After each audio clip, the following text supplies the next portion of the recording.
ng Blacklist International against AP Bren. Pero na-discuss na rin ni Midnight kung ano nga ba ang kalamangan din pagdating sa lineup na magkabilang kupunan Blacklist International ng AP Bren para sa unang laban at huling series sa first half ng ating regular season. Papasok na tayo sa Land of Dawn. And ito na yun eh. Sensui versus Kyle TZ. Ito ang pinakaunang game na makikita natin ng Hellcurt in MPL Philippines Season 12.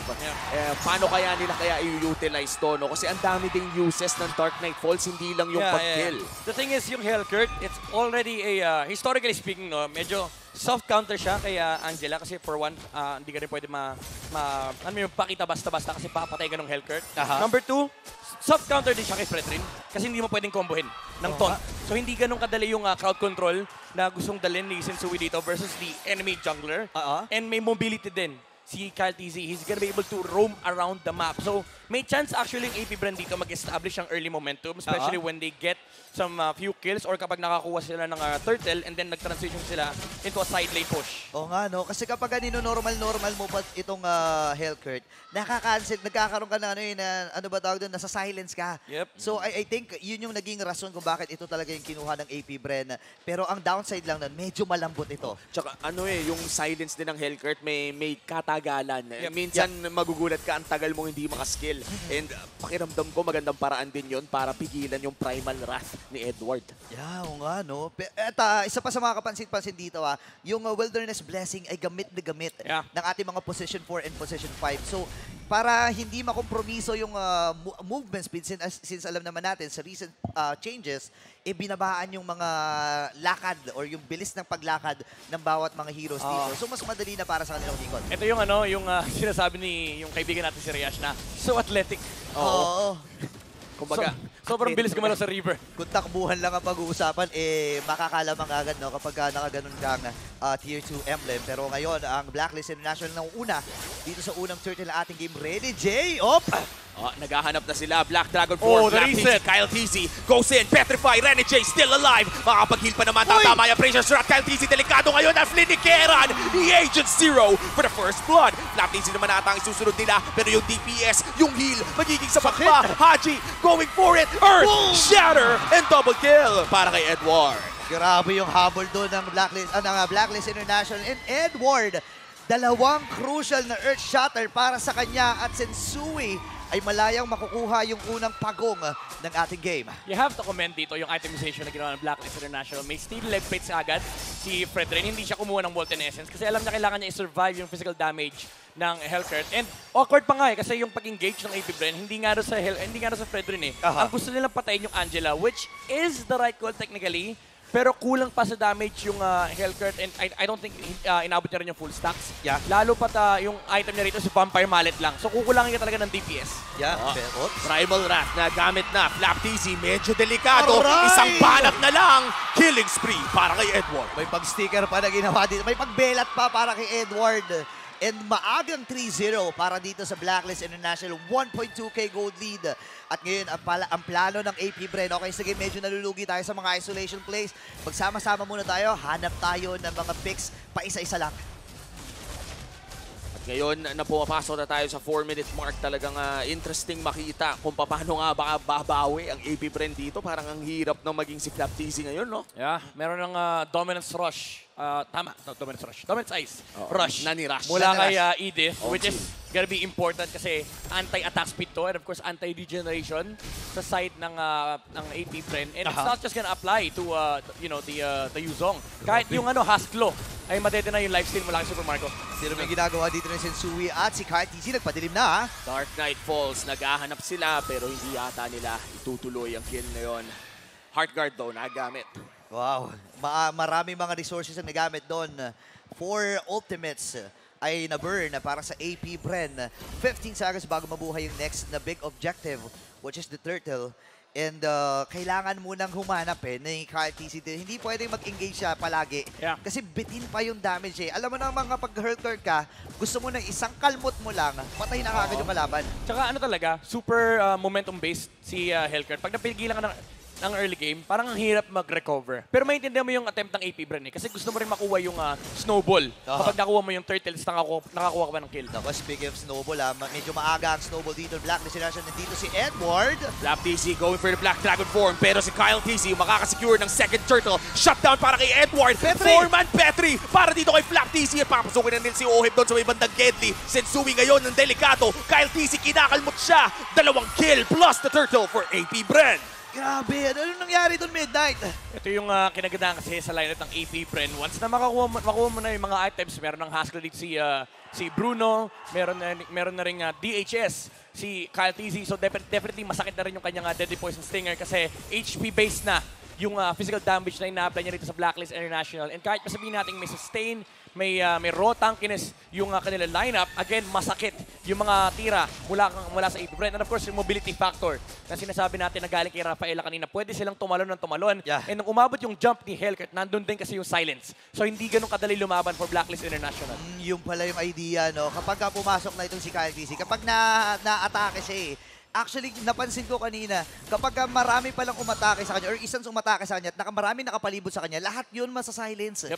So, ang laking tulong ito para sa AP Bren. And speak of malaking tulong, Haskell para sa magkabilang gold laners natin. And malaking tulong to sa kanila para sa lifesteal and sa criticals. Ito na ata yung parang standard for gold drainers ngayon. Kailangan meron kang pang self-sustain. Yeah.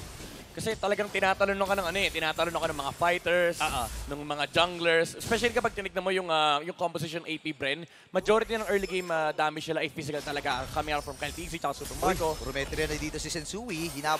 Habulin sana nila dito si Ogen, pero masyadong mabilis. Look at that Acer recall. Pero ito yung maganda, hilang Kapag tumama yung pokes, hilang. Oo. Talagang nandun yung level. Actually, both sides naman. Lamang na ng konti talaga si AP Bren, lalo pagdating ng mid-game spike. Kasi lahat sila ay nagbe-benefit mula doon sa heals na nanggagaling kay Rafaela. Although na-nerf yung movement speed niyan, hindi naman na ganun ka nagmamatter. Kasi basta abot nila yung mga heroes, especially may mga naka-wilderness blessing dyan. So may additional movement speed na nakukuha sila around these objectives kasi nasa river. Ngayon, mamadaliin ng AP Bren. Black Dragon Form may ginamit ni Flap para lang ma-zone. Pero si Edward, hindi siya umabot doon Silence para kay Edward Primal Wrath pero mukhang hindi natutuloy ang laban. AP Bren secures 2 out of 3 turtles. Ganda ng ginagawa dito ng AP Bren. Sila naman ngayon ang nakakuha ng kalamangan. Though barya-barya pa lang naman ito. Pero it defines na sila na yung control pagdating ng mid part ng ating game. Wala pa rin mga basag na tore dito pero nagkukumpulan na ang kupunan ng AP Bren. Naghahanap ng kahit isang kill para makabawi lamang doon sa sabihin na natin na early game na ginagawa ng Blacklist International at nakabasag na rin sila ng unang tore dito sa may bandang ibaba. Ito na yung dilemma ng Blacklist International actually. Wala silang engage and you're up against a Rafaela and Dovaria. Medyo awkward pakinggan yung combo na yun kasi parang ang hina. Pero again, ang daming vision. Nandyan yung ability to reset, tsaka yung pokes na nanggagaling mula kay Few. Meron na siyang COD rito, naka-arcane boots na rin. And kapag tumatama yung Astral Recall, pumapatong pa yung damage ng Impure Rage. So may adaptive damage pa na pumapatong. Nakita natin kanina, tumama kay Oheb, half HP kagad yung Intel. Grabe yung mga sipa dito ni Super Marco. Actually, buti ba nga napansin mo no? Yung vision talaga na mabibigay. Yung Light of Retribution, nakakapagbigay din ng vision yun no? So, ang dami talaga nilang vision dito. So, vision is mission. Parang na-realize ko din yung Hellcat pala, pati yung Novaria. Biruin mo, nakikita mo sila, pero kayo hindi nakikita. Parang tinanggalan ka ng ilaw, tapos naglagay ng flashlight sa mukha mo. Tinashbang ka talaga Nabulag. No, pwedeng ganun yung mangyari dun Actually, kapag madilim yung paligid, tapos binuksan sila yung may pailaw. Oo, yun yung maganda dun Pero ngayon... Oh no, Flap TC ngayon. Mukhang siya ang mabibigyan, pero Cha Energy makakatakas naman ata with the Black Dragon form. At tignan mo naman si Kyle TZ. Tinakbo lang, nilakad lang, lakad matatag. Pero ngayon dito sa may bandang taas si Edward, makakapag-Primal Wrath. Now it's a 2v1. Mabubuhay nga ba si Agent Zero with the outplay? Edward in a 2v1. Wow! Grabe ginawa ni Edward doon. Outplay sa dalawa. At ngayon yung Lord ay available din para sa koponan ng Blacklist International. Back and forth lang ang palitan.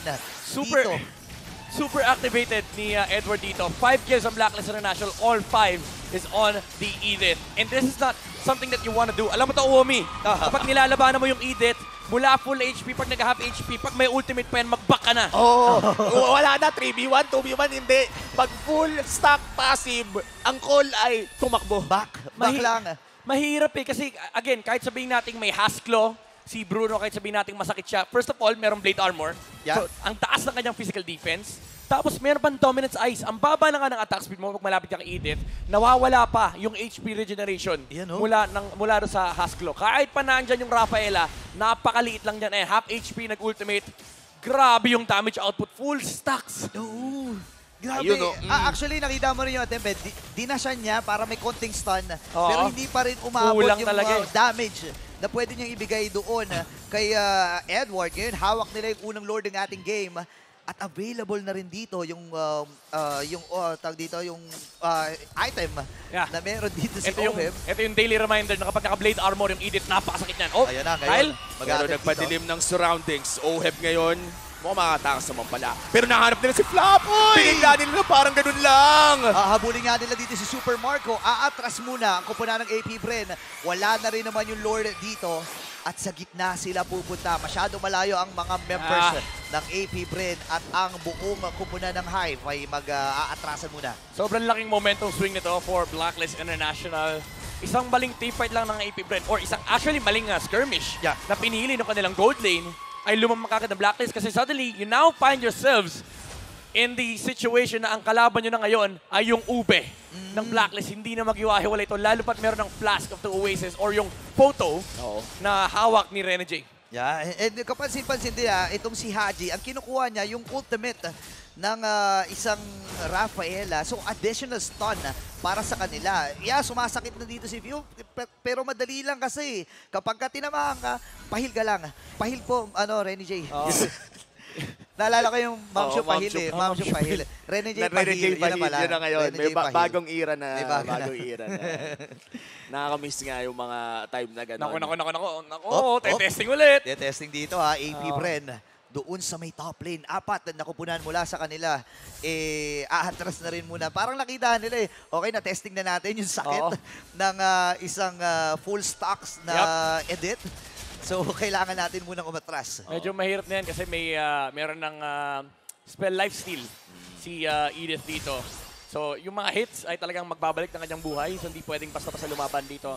Sila Ogwen pati na rin si Super Marco. Lalo na kasi Ogwen ay wala namang siyang hawak na Dominance Ice. So, hindi niya rin pwede labanan yung Edith ng 1v2 alongside Super Marco. Yan. Actually, nag-worry din ako Kung titignan mo kasi yung composition ng lineup ng AP Bren, wala talagang yung, yung front line para sa kanila. Black Dragon form yan, nandun.